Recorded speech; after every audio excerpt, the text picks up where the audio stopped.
Tidak ada yang tersembunyi bagi Allah. Jadi sangat tidak cukup kita belajar, kemudian kita ceramah, sangat tidak cukup. Allah tidak hanya mendengarkan ceramah kita, tapi Allah tahu kebenaran yang kita ceramahkan, kita sampaikan, niat di balik penyampaian, dan diamalkan atau tidak. Adapun penceramah sama sekali tidak bisa membulak-balik hati siapapun. Tidak ada satupun hati yang bisa dibalikan oleh pembicara. Yang bisa membulak-balik hati hanya Allah, penguasa hati, muqallibal qulub. Dan tidak ada orang berubah oleh perkataan, tidak orang berubah. Allah lah yang kuasa merubah.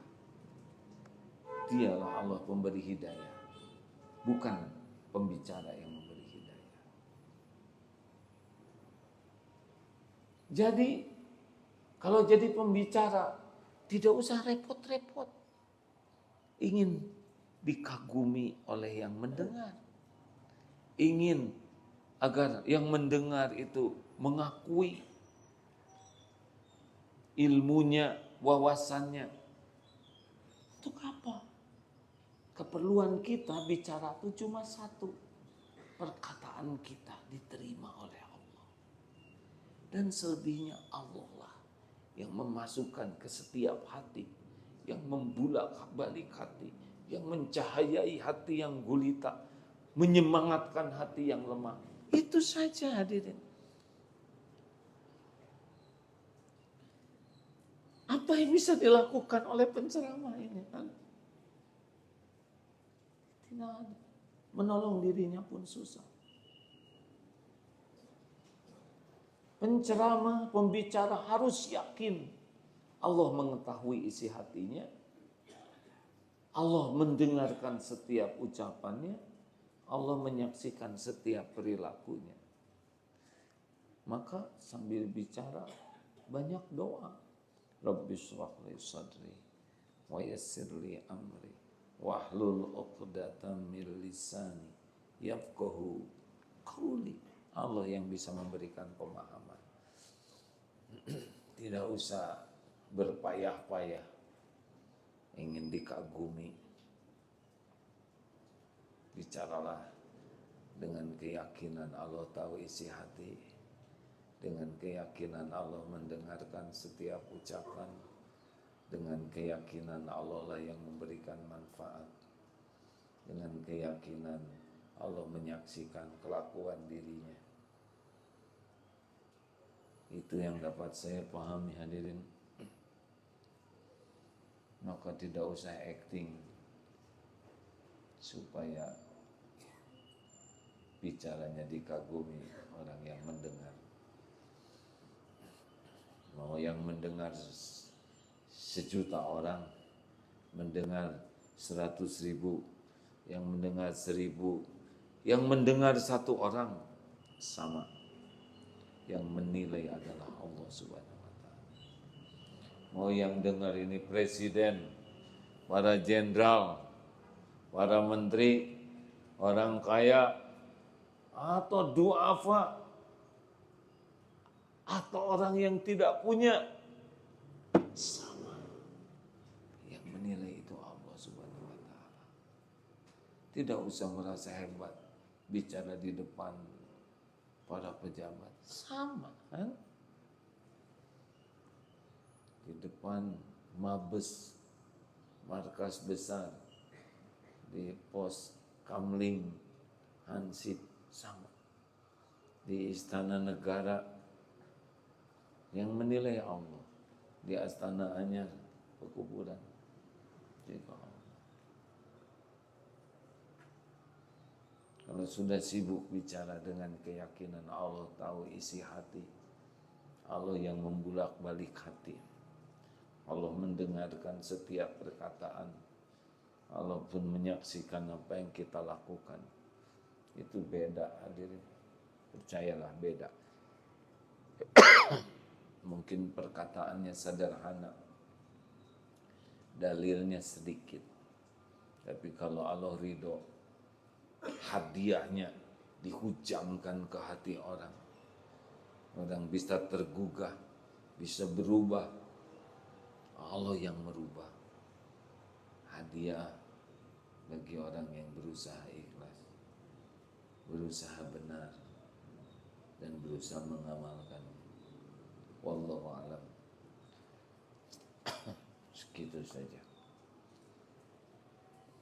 Di sini banyak guru jangan acting di depan murid. Jangan sibuk ingin disukai murid. Guru sibuk ingin disukai Allah. Karena yang membulak-balik hati murid adalah Allah. Boleh jadi diuji. Ada guru disukai murid, tapi Allah tidak suka kepada dia. Berapa banyak ahli maksiat yang disukai penggemarnya, tapi Allah benci kepadanya. Nauzubillah.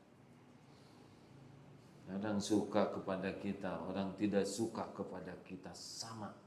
Dua-duanya ujian dari Allah. Dan sama-sama tidak akan nambah apa-apa. Yang ngasih pahala hanya Allah. Benar? Kalau saudara sedang berbeda pendapat dengan pendamping hidup, maksudnya suami atau istri, tidak usah pakai emosi, tenang saja. Tidak usah sampai marah-marah. Mau apa? Yang membulak-balik hati adalah Allah. Masalahnya bukan saya yang marah-marah, masalahnya saya yang dimarahin. Ya terima saja sebagai penggugur dosa, penambah pahala. Senyum saja. Enak ngomong begitu. Memang enak. Praktek memang tidak sesuai, tidak semudah ceramah ini. Ya, Allah tahu. Saya malu juga ceramah, karena Allah tahu bagaimana jengkel yang dikendalikan ini tidak semudah ceramah. Tapi harus disampaikan. Maka kalau bapak istrinya sedang ngomel, laporkan. Jangan laporan, bukan laporan. Ulangi, salah. Kalau laporan itu seperti yang melaporkan pencuri, tidak. Tinggal berbisik, ya Rob, ciptaanmu ini sudah 2,5 jam ngomelnya. Hanya Engkau yang bisa menghentikan. Kasihanilah ya Allah. Kelihatan capek hatinya, capek pikirannya, sedang saya berguguran dosa. Tolong ya Allah. Apa? Ngomel-ngomel, diam-diam, bisik-bisik. Pasti ngadu ke Allah ya? Iya Bu. Allah lagi. Tuh ya Allah. Kalau lagi marah kepadamu pun tiba-tiba alhamdulillah tidur, capek. Allah yang bikin tidur ya. Mau apa kita bertengkaran? Emang bisa kita membulak-balik hati? Udah cukup. Mendingan zikir. Gimana kalau dimarahi istri, zikirnya apa? Coba, Pak, mana yang sudah punya istri? Apa? Ustaz Mulyadi apa zikirnya? Kalau sedang dimarahi istri, istighfar. Benar. Istighfar dan a'udzubillahi minasyaitonir. Bukan a'udzu, tapi na'udzu. Dua-duanya harus dilindungi, ya kan? Kalau a'udzu cuman kita aja, sedang yang ngambek tetap dibajak setan. Na'udzubillahi minasyaitonir rajim. Jangan terlalu keras. A'udzubillahi minasyaitonir rajim. Itu Mas, tidak ikhlas itu. Jangan bermain-main dengan doa. Doa itu ibadah. Ad-du'a huwal ibadah. Jangan main-main dengan doa. Doa saja. Ya Allah, ampuni. Kita tidak salah. Kenapa saya dituduh padahal saya tidak salah? Terus istighfar. Memang untuk yang ini tidak salah. Tapi di jalan mata jelalatan lihat yang nyebrang. Di kantor lihat istri orang. Di HP lihat aurat orang. Demi Allah tidak ada sebling pun mata kecuali pasti Allah tahu yang kita lihat. Ghafir 19. Bagaimana? Surat Ghafir 19? Ya'lamu kha'inatal a'yun wa ma tukhfis sudur.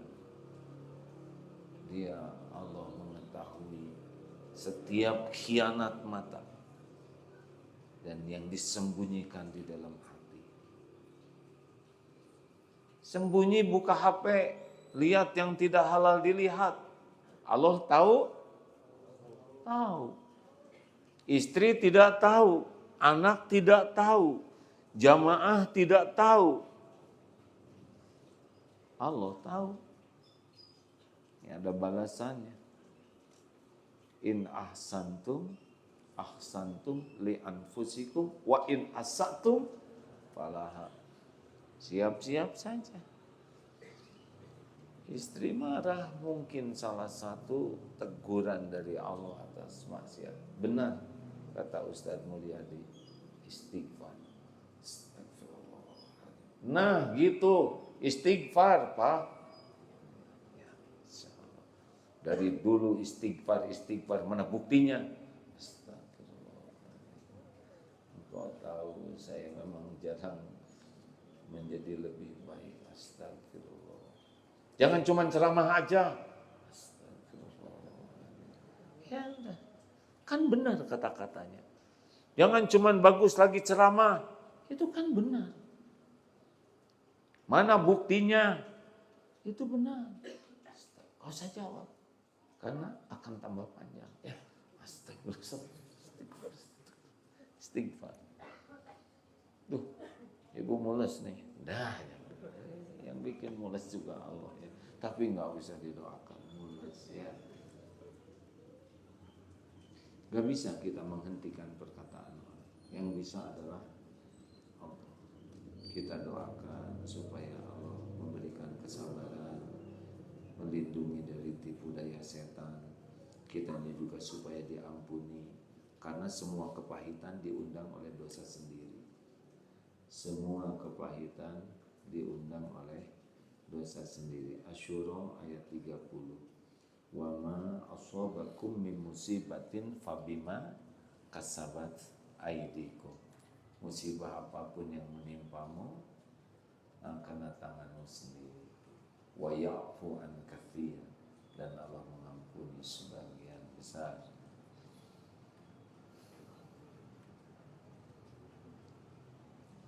Pertimbangkan setiap mau bicara. Kalau belum yakin akan jadi kebaikan, diam saja. Tidak usah celetak-celetuk. Tahan. Tidak usah segala dikomentari. Walaupun gatal ingin berkomentar, kalau tidak yakin membuat Allah ridho, tahan. Tidak usah segala ditanyakan. Kalau hanya iseng, tidak ada perlunya, tidak ada manfaatnya. Ya. Presiden Bonaparte tuh meninggal usia tahun berapa? Mau apa? Mau apa? Messi ngegolin berapa kali? Mau apa? Pastikan kalau enggak ada manfaatnya, enggak besar, udah gak usah nanya. Berat kamu berapa kilo? Mau apa? Motor udah lunas belum? Mau apa? Mau apa segala ditanya. Anaknya berapa? Mau apa nanya anak kan? Mau apa? Belum tentu nikah, sudah belum tentu sudah punya jodoh. Udah nikah, belum tentu punya anak.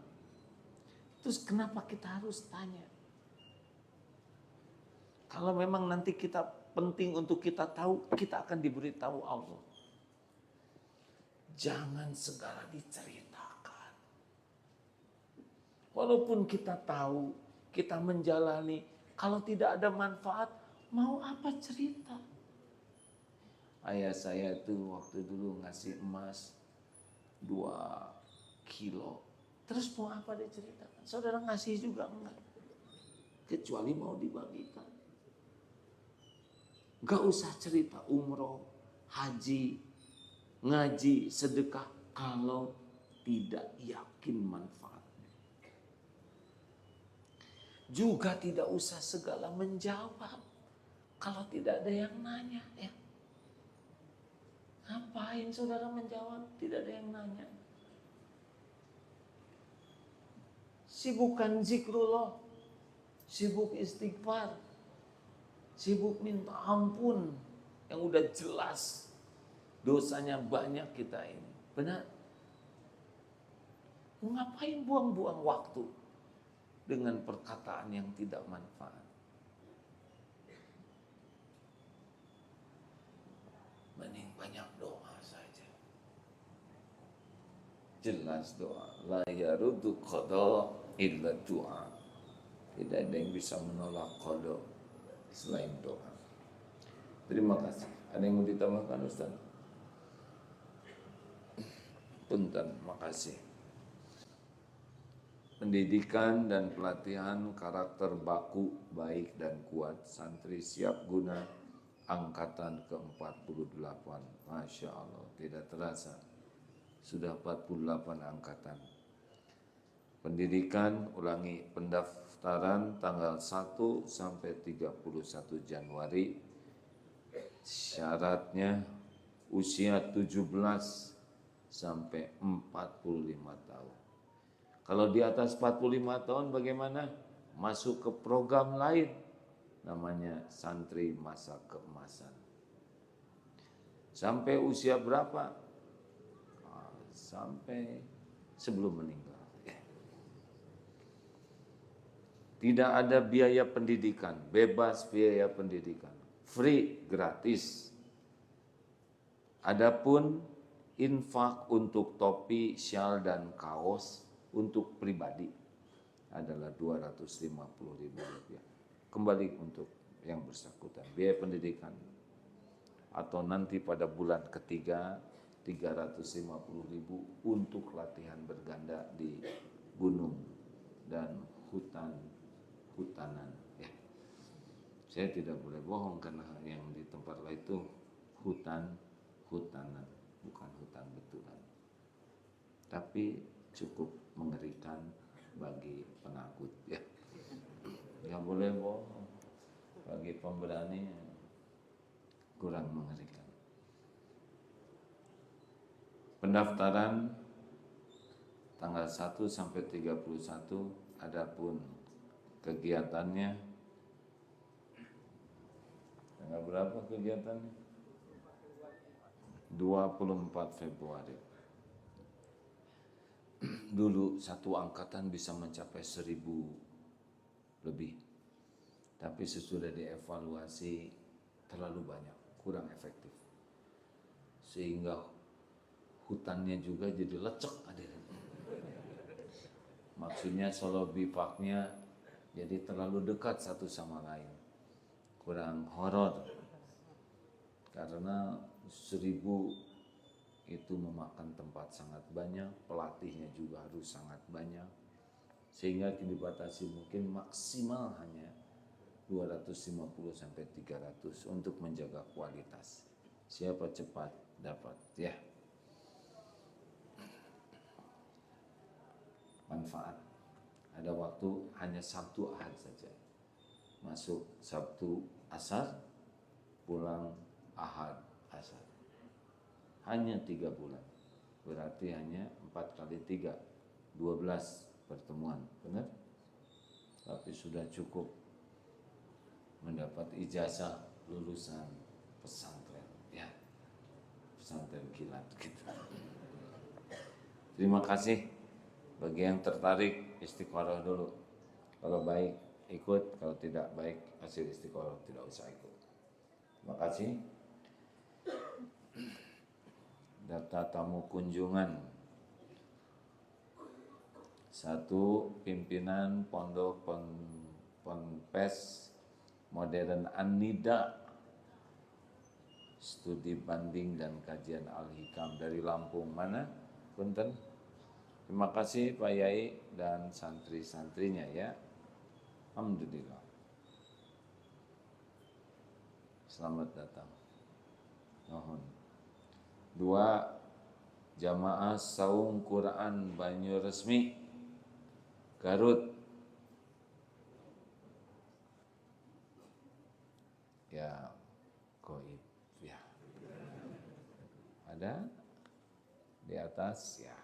Insyaallah niatnya sudah sampai dan catatannya sudah sampai. SMP PB Sudirman Bekasi. Mana? Ade, Sudirman Bekasi bukan? Jakarta. Istighfar. Siapa yang jadi Jakarta jadi Bekasi beginian? Maaf, Pak. Ini terjadi kehilafan. Terima kasih, selamat datang. SMP bisa memahami barusan, Dek? Insya Allah. Judulnya jangan banyak bicara yang tidak manfaat. Makin banyak bicara, makin berpeluang tergelincir hati dan kata-kata. Tidak aman banyak bicara, kecuali yakin Allah suka. Terima kasih. Ada pertanyaan? Jangan mempersulit orang lain. Itu penting ya. Silakan.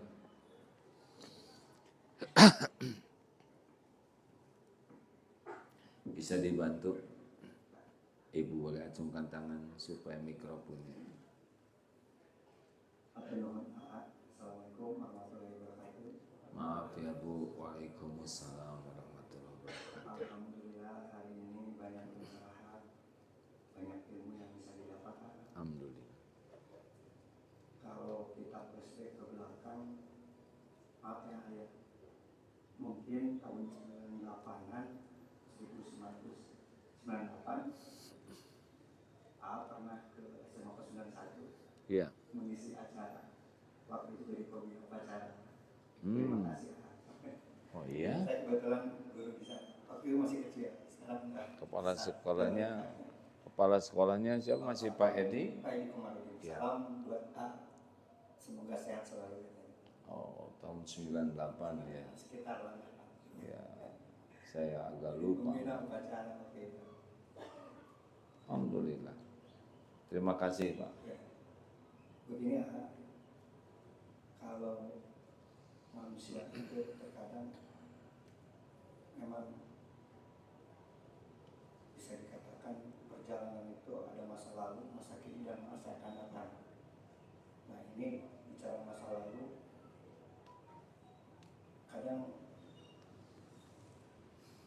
dari SD, SMP, SMA mungkin ibadahnya kurang bagus, sholat-sholatnya kurang betul,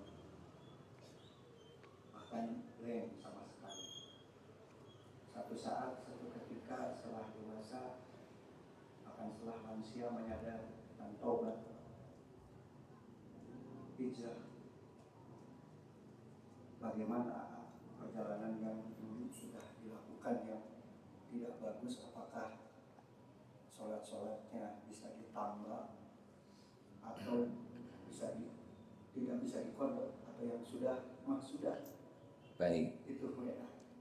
Terima kasih, sebetulnya banyak yang ditanyakan, tapi mungkin karena waktu lah. Ya. Assalamualaikum warahmatullahi wabarakatuh. Sepengetahuan ilmu yang saya dapati, kalau yang lalu ini banyak bolongnya dan banyak dosanya, harus tobat nasuha. Tobat itu menyesal kemudian minta ampun sekuat tenaga dan berhenti dari perbuatan buruknya serta meningkatkan perbuatan baiknya. Apakah perlu dikodok semuanya yang tidak tahu jumlahnya? Tidak terhitung. Maka sekarang perbanyak saja sholatnya yang fardu tetap harus segitu-gitunya plus sholat sunnah minimal 40 rakaat sehari, 17 fardu, 11 tahajud, 12 rawatib, qobla subuh, qobla duhur, ba'da duhur, ba'da maghrib, ba'da isya. Itu bisa 10, tapi bisa juga jadi 12 kalau yang duhurnya ditambah sunnahnya plus. Itu sudah 40 ya. Dan tambah sholat-sholat yang lain. Kalau bisa umroh, banyak ibadah. Di Masjidil Haram sekali sholat 100.000 kali. Tapi sholatnya harus wa aqimis sholah lidzikri. Karena sholat itu ada yang mengerjakan sholat, ada yang menegakkan sholat. Ciri orang yang sholatnya fawailul lil musallin alladzina hum an sholatihim sahun, ada 6 menurut Imam Ibnu Qayyim, semoga Allah merahmati beliau. 1, berat. Kalau berat dan terbebani oleh sholat, ciri-ciri sholatnya tidak baik. 2, riya. Sholatnya itu kalau ada orang tahu jadi semangat, kalau tidak ada yang tahu tidak semangat. 3, senang mengakhir-akhirkan dan menunda sholat tanpa alasan tanpa uzur yang syar'i. Senang saja diakhir-akhirkan, itu ciri khas. 4, sholatnya itu cepat, ringkas, sampai dia sendiri tidak menyadari berapa rakaat. Padahal tumanina itu salah satu yang sangat penting dalam sholat. 5, sedikit ingat Allahnya, banyaknya melamun. 6, malas berjamaah.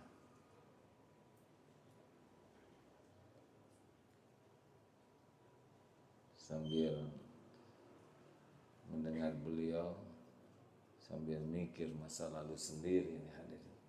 Terima kasih Pak atas sindirannya yang tidak diniatkan nyindir ya. Banyak yang terwakili. Ibu silakan. Boleh dibantu? Bismillah saja, langsung saja, itu otomatis. Ya, langsung saja bicara, akan bunyi sendiri. Berarti belum bunyi. Ya.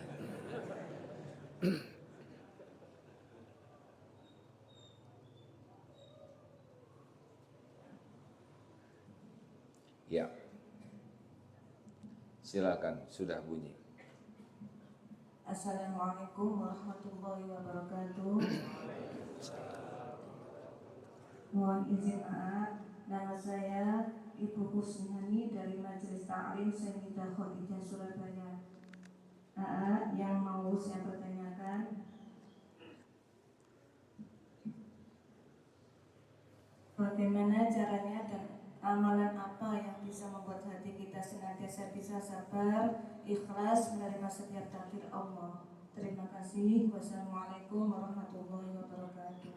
Waalaikumsalam warahmatullahi wabarakatuh. Allah Subhanahu wa taala berfirman, a'udzubillahi minasyaitonirrajim. Alladzina amanu wa tatma'innu qulubuhum bidzikrillah. Ala bidzikrillah tatma'innul qulub. Camkan, ingatlah, Hanya dengan ingat Allah hatimu akan tentram. Ingat yang penuh dengan keyakinan, itulah yang akan sangat menenteramkan. Jadi kesabaran, keikhlasan, syukur, ridho itu berbanding dengan tingkat yakin ke Allah. Makin yakin, makin sabar. Yakin kita ini ciptaan Allah. Yakin kita ini milik Allah. Yakin selama ini Allah tidak ada sekejap pun berbuat tidak baik kepada kita. Senantiasa dalam kemurahan dan kebaikan Allah, walaupun kita ngaco. Yakin setiap ujian itu ma asaba min musibatin illa biiznillah. Yakin ujian ini sudah dirancang oleh Allah. Yakin ujian hidup ini adalah untuk kebaikan kita, untuk keselamatan kita. Yakin Allah sudah mengukur semua ujian ini, la yukallifullahu nafsan illa wus'aha, sesuai dengan dosis kita. Yakin Allah akan menolong kalau kita mengembalikan urusan kepadanya. Wa basyiris sabirin, dan berikan kabar gembira bagi orang yang sabar. Jadi masalahnya bukan ujiannya, Bu, tapi keyakinan kepada Allah. Itulah yang membuat ringan atau beratnya hidup ini. Bu, kalau anak sekolah mau diuji, enggak di sekolahnya kasih ujian? Mau? Berapa banyak orang tua yang ngutang agar anaknya diuji, kasih ujian sekolah, benar? Diuji oleh sekolah untuk dibina atau dibinasakan?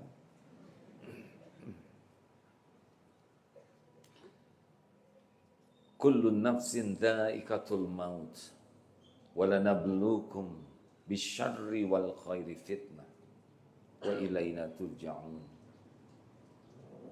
Surat Al-Anbiya 35. Benar? Setiap makhluk yang bernyawa merasakan maut, dan kami benar-benar menimpakan walanablukum bisyarri wal khairi, keburukan dan kebaikan sebagai fitnah, sebagai cobaan. Cobaan yang sebenar-benarnya. Jadi hidup ini sepenuhnya ujian. Mana yang lebih berat? Sabar ketika dalam kesusahan, sabar ketika dalam kesenangan. Ini pertanyaan. Tolong dijawab. Mana yang lebih berat? Sabar ketika diberi kepahitan, kesusahan, atau sabar ketika diberikan kelapangan, kemudahan? Ujian yang berat itu ujian yang lebih mudah membuat lupa kepada Allah. Sering disampaikan di sini, naik pesawat atau kereta api, hus, nah itu ya, kereta cepat. Kalau bagus rata, tidur, lihat video, dengar musik, sedikit yang baca Quran, termasuk sedang umroh. Tapi ketika pesawatnya goncang, yang jarang zikir juga jadi zikir. Ya Allah, Allah, Allah. Mana yang Allah sukai? Ingat ke selain Allah atau ingat ke Allah? Berapa banyak ibu-ibu jadi semakin solehah ketika suaminya titik-titik. Terserah mau apa aja titik-titik. Menurut imajinasi ibu, ya titik-titik lagi. Oke, lagi dulu. Apa memangnya? Jangan suudon hadirin. Titik-titik lagi. Ya Allah. Kalau enggak mah lempeng we kerek gitu. Berterima kasihlah kepada suami yang mengantarkan ibu jadi ahli tahajud. Berapa banyak yang ketika didatangi debt collector tersungkur kepada Allah. Tolong ya Rob, jatuh tempo, benar? Banyak orang yang jadi dekat dengan Allah dengan kesusahan. Banyak orang yang jadi jauh dari Allah dengan kelapangan. Gitu Bu. Jadi Ibu harus lebih hati-hati. Darut Tauhid sudah mengalami. Pertama Darut Tauhid. Awal-awal dulu Darut Tauhid tahun 90. Kita masih sangat senang kepada Allah. Tahun 98, 99 mulai dikenal. Mulai ke TV. 2000, 2001. Ribuan orang datang ke sini. Ada Darut Tauhid dulu selain masjid kecil di situ. Pesantren belum ada. Tapi orang ke sini. Efek tayangan TV saja. Belok. Darut Tauhid jadi Darut Duit. Dipuji, masuk media, berbondong-bondong orang. Apakah itu tanda kesuksesan? Itu saat terburuk bagi pesantren ini. Ketika mulai dipuji banyak orang, didatangi banyak orang hanya untuk kesini penasaran dengan makhluk yang pakai sorban. Alhamdulillah Allah menyelamatkan. Dengan dihina, dicaci, dibully, barulah pesantren ini tumbuh. Sekolah, kampus, semua tumbuh. Justru barokah sesudah dicaci maki, dibully, difitnah, dihina, dipermalukan. Tumbuh pesantren ini. Dulu tidak ada Darut Tauhid, dulu hanya kecil saja di situ, masjid. Tidak harus kita nunggu orang dihina ya. Saya nggak ada yang menghina, insya Allah nanti ada ya. Jangan menantang, syukuri saja yang ada. Sudah cukup, terima kasih. Oh, supaya ganjil ya. Bapak program masa keemasan lanjutan. Iya. Dulu angkatan berapa? Maaf. Angkatan 3, angkatan 5. Oh, sekarang angkatan. Oh, tapi dulu masa keemasannya PMK angkatan berapa dulu? 3. Ya. Pokoknya apa saja yang Bapak bahagia, sebutkan aja ya. Mau 3, mau 5, mau 10, asal Bapak bahagia saya ikut bahagia. Ya, terima kasih ya. Ini kenapa ya? Saya ini setiap ikut PMK pulang, ternyata ada ujian. Ada ujian. Ya, diuji. Terus kemarin dari Ustaz-Ustaz menyampaikan sesuatu yang tidak tentu, saya pulang persis ujiannya seperti yang disampaikan. Ya. Saya sekarang datang ke sini lagi mencari solusi lagi. Dan salah Hasil. Jadi Bapak pulang pesantren ada ujiannya. Ya, dan seperti materinya, seperti materi yang disampaikan, pulang ada ujiannya. Kalau Bapak di sekolah belajar matematik, ujiannya pelajaran apa, Pak? Ya udah, itu apa yang aneh? Itu ujian matematiknya sudah diukur tidak oleh gurunya untuk membinasakan murid atau mematangkan muridnya. Terus ini masalahnya apa? Gara-gara ujian Bapak balik lagi ke sini kan? Hah? Nambah ilmunya kan? Siap-siap aja. Terima kasih. Oh, saya senang sekali pertanyaan berikut jawabannya oleh beliau sendiri. Ini contoh yang baik. Apalagi Bu, Ibu sudah senior, jangan mempersulit orang lain supaya bahagia. Amalan yang disukai Allah membahagiakan orang. Terima jangan nih pertanyaan. Terima aja. Assalamualaikum. Saya baru pertama ikutan tematik. Alhamdulillah. Dan selama di sini seharian saya melihat murid-murid santri-santri muda gitu. Saya begitu iri dengan orang tua mereka yang bisa mengajak anak-anaknya ke sini. Alhamdulillah. Terus saya gimana? Maksudnya saya punya anak, pengen ngajak ke sini, caranya gimana gitu maksudnya? Caranya ibu dulu yang mesantren. Kan udah ini. Belum tentu tamat Bu. Selesaikan baik-baik. Allah melihat apa yang ibu lakukan. Allah melihat air mata tobat ibu. Ibu nggak bisa maksa anak ke sini Bu. Yang menggerakkan anak mesantren itu Allah. Ibu jadi ibu yang disukai Allah.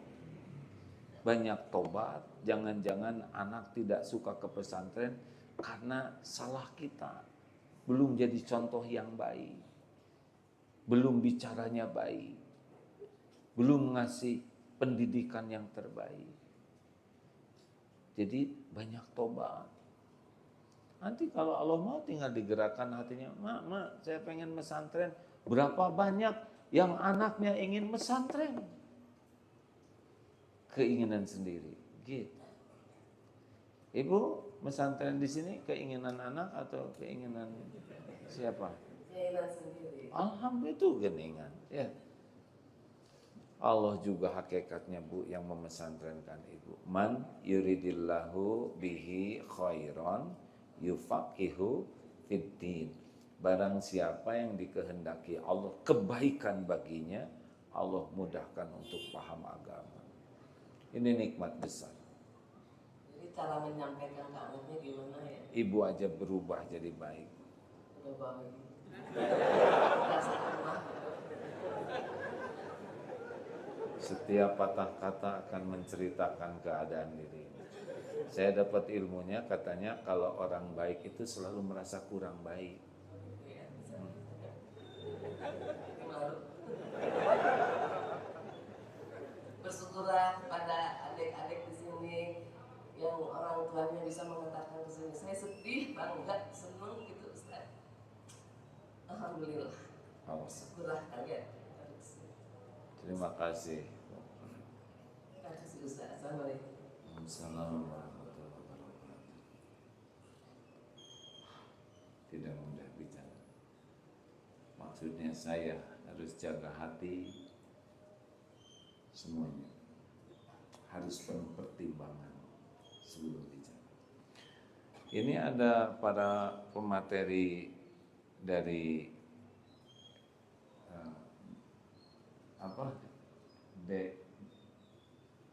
Herman apa? Ustaz Herman? DTI adakah? Besok. Alhamdulillah. Ini yang pakai seragam ini apa? Yang mau dikirim ke Palestina. DT Peduli. Kepala Kantor Perwakilan. Ada berapa? 14 cabang kumpul sekarang di sini. Ingat ya, yang mendatangkan orang untuk menitipkan zakat, infak, sedekah, wakaf adalah Allah yang menggerakkan. Kalau saudara jadi kepala cabang, jangan nyuruh orang infak sebelum diri sendiri infak. Jangan nyuruh orang wakaf. Walaupun kecil harus dilakukan. Jangan sampai kita sibuk memotivasi orang bersedekah, berwakaf, tapi kita tidak mengeluarkannya. Allah tahu. Allah tahu. Termasuk kalau saudara jadi pimpinan apapun, jangan sembarang nyuruh orang.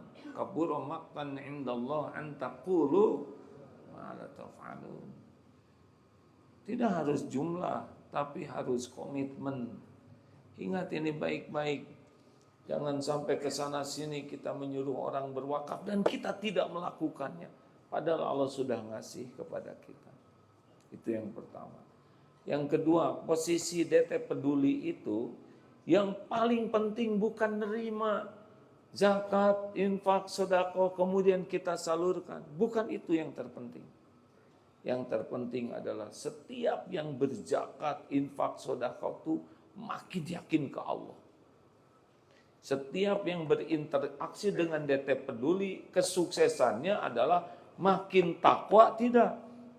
Yang kita bantu bukan hanya kirim makanan, obat-obatan, pakaian, tapi bantu perkenalkan kepada Allah. Jadi DT Peduli itu kepada yang berinfak, membuat mereka jadi yakin ke Allah, tidak ujub, tidak ria. Sebetulnya yang harus berterima kasih kan yang berinfak, benar? Yang ditolong dan yang menolong, mana yang lebih beruntung? Yang menolong. Karena dia akan dapat banyak kebaikan, lebih banyak daripada yang ditolong. Jangan sampai orang yang berinfak ini jadi ujub, jadi ria, jadi merasa berjasa. Tidak boleh, justru kita bantu.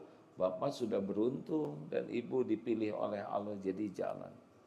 Kepada yang dibantu, mereka harus tahu bahwa ini datang dari Allah. Dan mereka pun harus belajar berterima kasih kepada yang jadi jalan. Jadi ada yang lebih penting daripada uang, barang, tapi adalah menambah keyakinan ke Allah Subhanahu wa taala. Terima kasih. Allahumma shalli ala Muhammadin wa ala alihi wa ashabihi ajma'in. Ya Allah, Allahumma inna nas'aluka bi annaka lakal hamd la ilaha illa anta wahdaka la syarika lak. Ya Mannan, ya Badi'us samawati wal ard, ya Dzal Jalali wal Ikram, ya Hayyu ya Qayyum. Duhai Allah yang Maha Menatap, Engkaulah yang menciptakan kami, Engkau yang mengurus diri kami setiap saat, Engkau yang melimpahkan karunia tiada bertepi setiap waktu. Allahumma, ya Allah, ampuni semua dosa kami. Rabbana zalamna anfusana wa illam taghfir lana wa tarhamna lanakunanna minal khasirin. Allahumma ij'alna minat tawwabin waj'alna minal mutatahhirin. Allahumma ati nufusana taqwaha wa zakkiha anta khairu man zakaha anta waliyuha wa maulaha. Duhai Allah yang Maha Menatap, kami mohon kepadamu, anugerahkan kepada kami jiwa yang takwa. Sucikan jiwa kami ini ya Rabb. Engkaulah sebaik-baik yang kuasa mensucikannya. Engkaulah pelindung dan penolong jiwa ini. Allahumma inna nas'aluka al-huda wa tuqa wal afafa wal ghina. Ya Allah, kami mohon kepadamu hidayahmu, petunjukmu setiap waktu, ketakwaan kepadamu, hidup yang terpelihara dari apapun yang tiada engkau suka, dan kecukupan ya Arhamar Rahimin. Ya Allah, catatkan jamaah ini jadi ahlul yakin. Tolonglah kami menjadi orang yang tidak bisa lupa kepadamu. Ya Allah, golongkan kami menjadi ahli syukur. Indahkan kami dengan kesabaran. Tuntun agar bisa menyempurnakan ikhtiar. Buatlah hati kami selalu ridho dengan takdir-Mu. Ya Allah, golongkan kami menjadi hamba-Mu yang istiqomah. Jadikan akhir hayat kami semua husnul khotimah. Allahumma ighfir lil mu'minina wal mu'minat wal muslimina wal muslimat al-ahya'i minhum wal amwat. Allahumma a'izzal islam wal muslimin. Allahumma ansur ikhwanana mujahidin fi Palestin wa fi kulli makan. Allahumma ansur muslimina wal muslimat fi Palestin. Duhai Allah, Engkaulah yang menggenggam segala kejadian. Engkau menyaksikan segala-galanya. Tolonglah saudara-saudara kami ya Allah. Teguhkan imannya, turunkan sakinah di hatinya, sempurnakan perjuangannya, berikan kemenangan atas kaum mukminin. Ya Allah, kaum zalimin makhluk dalam genggaman-Mu, cerai-beraikan kekuatannya ya Allah, luluh lantakan ya Allah, goncangkan pijakannya, kalahkan oleh kaum mukminin. Mudah bagimu ya Allah. Hasbunallah wa ni'mal wakil, ni'mal maula wa ni'mal nasir. Rabbana atina fid dunya hasanah wa fil akhirati hasanah wa qina adzabannar. Subhana rabbika bil izzati amma yasifun, wassalamun alal mursalin walhamdulillahi rabbil alamin. Terima kasih, selamat jalan Ibu yang kembali ke tempat asal. Semoga Allah lindungi dan berikan hikmah dari perjalanan. Subhanakallahumma bihamdik, asyhadu an la ilaha illa ant, astaghfiruka wa atubu ilaik. Assalamualaikum.